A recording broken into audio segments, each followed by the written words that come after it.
welcome to my channel and to all things language, culture, and travel. My name is Michaela and estoy en Puerto Rico.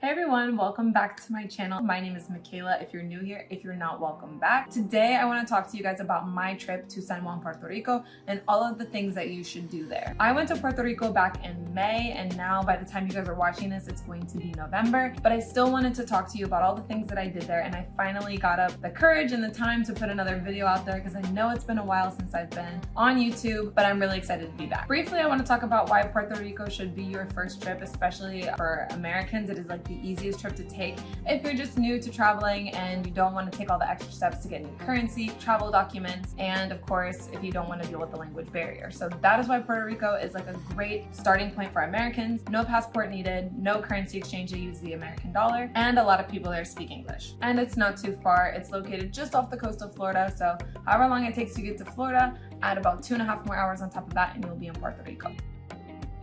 So number one, visit the beaches. There are 3 beaches I'm going to recommend that you visit. The first beach I'm going to recommend is Condado. We visited this beach most frequently, I would say, just because it is the closest to our Airbnb. It does cover a lot of the coast of San Juan. A lot of locals don't recommend this beach. They say it can be unsafe, but as a person who walked to my little stretch of Condado super early in the morning to watch the sunrise, I felt completely safe the entire time I was there.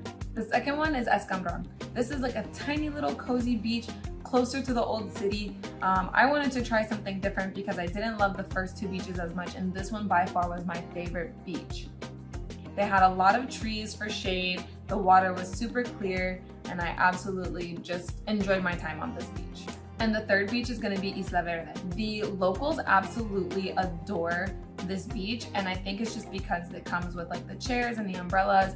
I didn't love it. I thought it was a little too crowded. Maybe the weather affected my mood that day about that beach, but my favorite by far was Escambron, and I definitely recommend trying and see which one you like the best. So number 2, try a mofongo variation. You guys know me, and the most important part of my trip is always gonna be food. So the first time I had mofongo was the first time I was in Puerto Rico when I was in Aguadilla, and mofongo is a plantain dish that also usually is accompanied by some type of meat, sometimes a little bit of veggies. The mofongo that I had in San Juan, I was not ready for it. I had a mofongo taco. So the shell of the taco was actually the plantain, and then inside it was stuffed with like a pulled pork, and then it was topped with like a pico de gallo.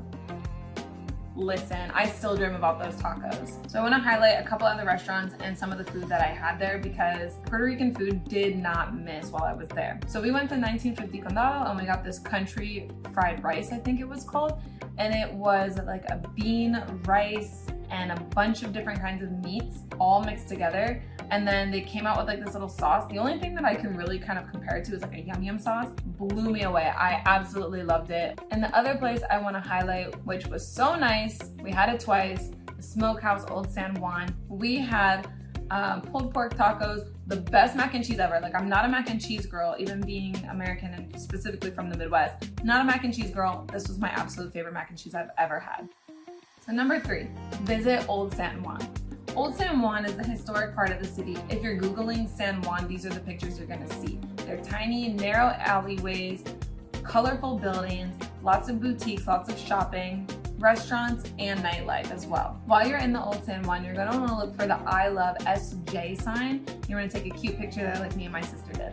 Number 4, visit the castles of San Juan. There are 2 castles that we visited and I don't remember how much, but I'm gonna put it here. And these tickets allowed us to get into both castles for a span of 24 hours. The first castle is Castillo San Felipe del Morro. It was built between the 16th and 18th century. It is a UN heritage site that was named after King Philip of Spain. This was my favorite castle to visit because it has a beautiful view of the coast as well as a beautiful view of the city of Old San Juan. But also some of the best views are going to be from Castillo San Cristobal. And this castle was built for protection following attacks by the English and Dutch. Spain decided to expand its fortification system and they built it on top of a hill called San Cristobal. It's considered the largest fortress in the Americas, and it took 150 years to build this 3-level fortress. Number 5, get a panoramic view of San Juan. You guys know I love a nice view from high up. The highest point in the city I can get to, I'm gonna be there and I'm gonna be taking some cool pictures. And one of the best places that I found to take pictures was actually at Castillo de San Cristobal. So while you're there, take in the views of the old city and take some nice pictures. Number 6, visit La Placita. Now, La Placita is for my people who like to party. It is a little square lined with bars, restaurants, and clubs that you can go to dance, drink, eat, meet up with friends, and just overall have a good time. Listen to some Bad Bunny, some bachata.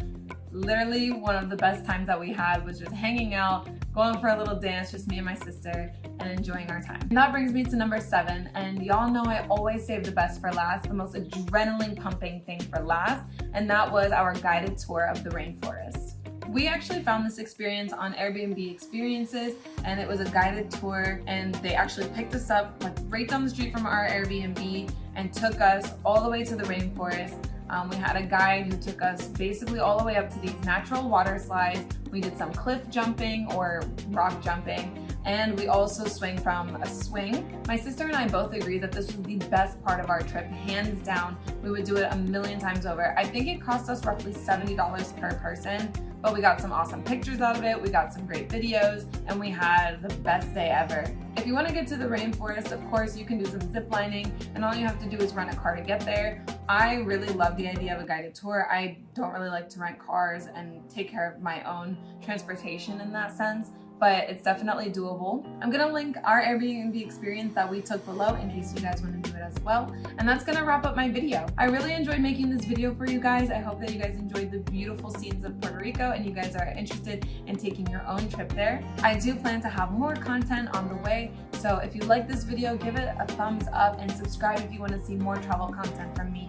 And until next time.